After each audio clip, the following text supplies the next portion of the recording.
All right, let's talk about the market, because right now, as we're wrapping up 2025, it is sending some seriously mixed signals. Today, we're going to try and untangle this massive tug-of-war between the bulls and the bears. So on one hand, you've got this. The S&P 500 just closed at a brand new all-time high. I mean, that should feel like a victory lap for investors, right? And yet, this is the kind of thing you're hearing from market strategists. Wait, what? How can the market be at a record peak and struggling at the exact same time? Okay, let's dig into what's really going on here.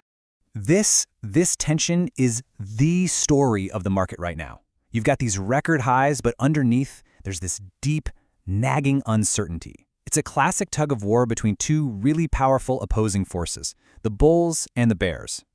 So let's start with the argument for optimism. Let's look at the bull case. What exactly is fueling this incredible rally? Okay, so the bulls are pointing to this really powerful combination of things. You've got actual tangible earnings growth from AI. We're not just talking hype anymore. You've got big tech still innovating like crazy. The consumer, man, they just keep spending.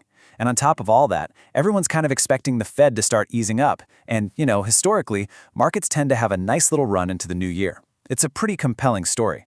Now check this out. This number, that's how much NVIDIA beat its quarterly revenue estimates by. And we're not talking about a little beat here. This was an absolute blowout. It just hammers home the incredible, tangible demand for AI infrastructure. It makes it a lot harder for anyone to just dismiss this all as some kind of AI bubble. And then there's the consumer piece of the puzzle. This right here illustrates it perfectly. Despite all the talk about economic headwinds, we're looking at projections showing Americans spending over 5% more online this holiday season than last year. We're talking about $250 billion. That's a huge number, and a really clear sign that the consumer is still out there, spending. But, of course, every story has another side. For every bull pop in the champagne, there's a bear in the corner with some pretty compelling reasons to be cautious. Yeah, the bear case really centers on doubt. It's all about asking the tough questions. Like, is this AI trade really sustainable? Are the charts starting to flash some warning signs? Can the market really keep climbing when the Fed seems so divided and unclear? And then you layer on these simmering concerns about private credit and some really mixed signals from retail. And suddenly, that sunny, optimistic picture gets a whole lot murkier. And nothing shows this consumer uncertainty better than what we just saw from retail earnings. It's a real tale of two retailers. On one side, you have Walmart absolutely thriving, raising their forecasts, and on the other, you have Target with a much more cautious, kind of disappointing outlook. It points to a consumer who's getting really picky about where they spend their money. Spending isn't universally strong, it's split. And this right here is the billion-dollar question hanging over the entire market's biggest driver. The bears are asking, look, is all this massive AI spending creating real widespread economic value? Or is it just a big circular financing bubble where tech giants are just paying other tech giants for their stuff? It's like a self-contained loop. The answer to that question is pretty much going to define the next chapter for the whole tech sector. Okay, so you've got these two massive forces, the bulls and the bears, locked in this epic battle. So how on earth do you, as an investor, navigate this? Let's get into the trenches and look at some strategies. One way to cut through all the noise, all the daily back and forth between bulls and bears, is to just ignore it and turn to technical signals. A really popular tool for this is the moving average. And the reason it's so useful in a choppy market like this one is that it literally smooths out all the crazy price swings to show you the real underlying trend. It's all about separating the signal from the static. So, here's one system, described by QuentInvest, that uses 3 different time frames to figure out what's going on. The core idea is actually pretty simple. You're tracking short, medium, and long-term momentum. As long as all 3 are rising, you hold on.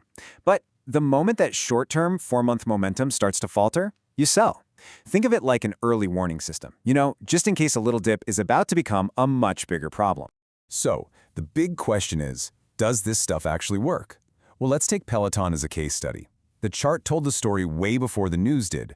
While everyone was reading headlines about explosive growth, this system would have screamed, sell back in early 2021. If you'd followed it, you would have gotten out right near the top and avoided a truly catastrophic collapse. It's a pretty powerful example of how a disciplined process can sometimes see what the headlines completely miss. But look, this day-to-day, in-the-trenches battle, that's not the whole picture. For long-term investors, the real game isn't about the days or the weeks, it's about the decades. Which brings us to a huge question. Can anything actually beat the S&P 500 in the long run? I mean, it's the benchmark for a reason, right? It's the standard. But is it really unbeatable over, say, a 50-year horizon? Well, the long-term data might actually surprise you. Let's say you invested $10,000 back in 1975 in the S&P 500. That'd be worth about $1.1 million today. Not bad. But if you'd put that same 10 grand into a basket of small-cap value stocks, you'd be looking at roughly $2.4 million. That's more than double the return. It's just a powerful reminder that over a long enough timeline, all that daily drama in the market, it's mostly just noise. So where does all of this leave us as we start looking ahead to 2026? We've got a market sitting at record highs, but that underlying battle between the bulls and the bears, oh, it is far from over. You know, this quote from Anthony Saglambaini over at Ameriprise, I think it just perfectly captures the core tension we're talking about. He acknowledges, yeah, volatility might stay high, but then he points to the strong earnings growth, the AI innovation, the consumer who is still spending, and says that sets the stage for solid fundamental conditions. So even with all the risks, the fundamental picture still has this strong bullish tilt. Which ultimately leaves every single investor with this question. In a market that's just full of conflicting signals, what's the bigger risk? Being too optimistic and getting caught if things turn south, or being too cautious and missing out on the next big run-up? There's definitely no easy answer, but hopefully what we've walked through today gives you a much clearer framework for thinking about the forces